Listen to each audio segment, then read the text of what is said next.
The subject will be about an optometrist who helped his children defeat the problem of nearsightedness. I will also cover clear flashes and personal self-measurement of your own Snellen. Most important is the optometrist. His name's Antonio Medina. Now, he realized a steady downward change, half diopter per year, was directly related to our confined environment, to our reading habit. This is not the eye becoming defective, it is the eye controlling its refractive state to the average of what you look at.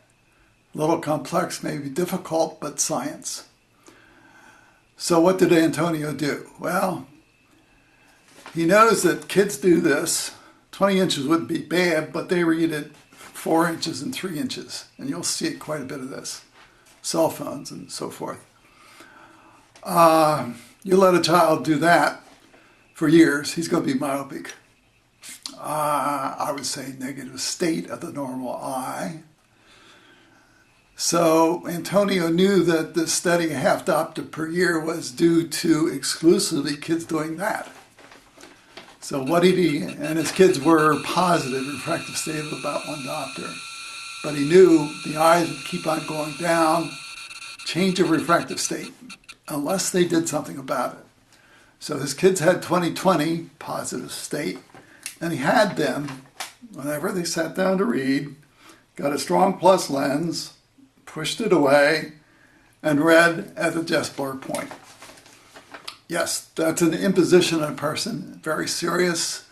It's an intrusion in a person's life. It's an intrusion the person probably does not want. Certainly no optometrist can make you do this. It takes a great deal of wisdom, intelligence, and fortitude. I will post Medina's analysis, which is on my site, so you can read it yourself. I've never called nearsightedness a organic or medical defect because it's not. We're talking about the dynamic behavior of all fundamental eyes, not a defective eye. Now, clear flashes. I'll post Jake's reference. Yeah, he says a kid was nearsighted and has clear flashes. Well, what the hell is that?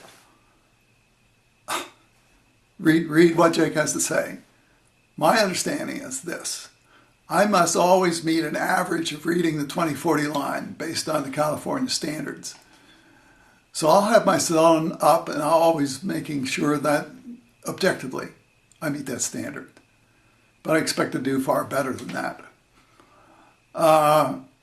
So if somebody reports clear flashes, that's great. Put up a Snellen and see, verify 20/20 if you have a clear flash. Not doing that is a waste of time. Okay, so you got a clear flash, you're seeing 20/20, most of the time you're seeing 20/40, 20/50. You're now got to make a decision about wearing the plus if you're running a 4-year college. Hopefully you're an engineer, you understand the science behind it. Hopefully your motivation is such that you will wear a plus through 4 years of college. If you cannot step up to that commitment, you're not going to be successful. But again, reference optometrist Antonio Medina. So when an optometrist insists his own kids wear a plus when they still have 20/20, he has a correct answer for his own children. This is an intrusion in your life.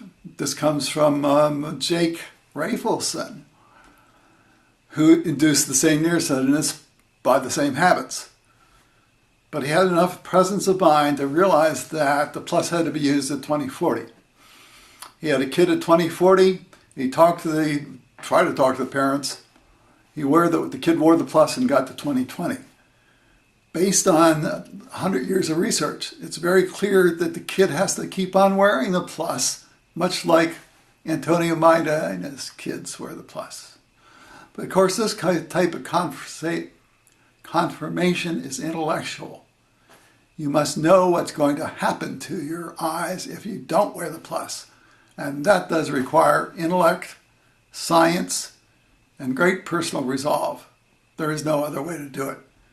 Perhaps a compromise. I must always pass the 20/40 line. and I will. But equally, I've got to accept long-term plus wear for 4 years in college. That's a sticking point in all this. An OD has you for 10 minutes once every 2 years in office. That cannot produce an accurate measurement. However hard he might try, it won't produce accuracy. If you want accuracy, you talk clear flashes, then objectively set up a Snellen and confirm 20/20. Typical eyes will have clear flashes in 20/20, but be it 20/30, 20/40, and even 20/50. You must be completely objective here. You must have that Snellen, and if entering a 4-year college, you must accept minus a half diopter per year if you don't do anything about it. And doing something about it means long-term wear of a plus lens. I take Medina's, I will post his summary statement, and I'll post his analysis. It's on my site. And then you decide. But if you don't put up a Snellen and you have no clue about what you're seeing or your Snellen, you're not working on a scientific level. As always, Jake is really the person who promotes all this, and I greatly respect what he's doing. He hopes for the best. I'm an engineer. I tend to be, I'm just going to tell you the way it is. I'm going to restrict myself to people who are still close to 20/40. But it's all your science and your objective reality. For me, experimental reality is this. I don't know how all fundamental eyes behave until I test them. Put an eye in a cage, confined cage, you wind up with a myopic eye in a year or two. Put a minus as objective science, put a minus on the completely normal eye, and you wind up with a myopic eye in a year. That, however, is not medicine. It is not accepted medicine. It is objective science, because you could repeat the experiment for all fundamental eyes and measure results yourself.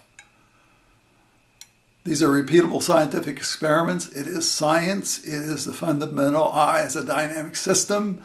I don't refer to the refractive states of all eyes as organic medical defects. If you say that, you're not going to have science.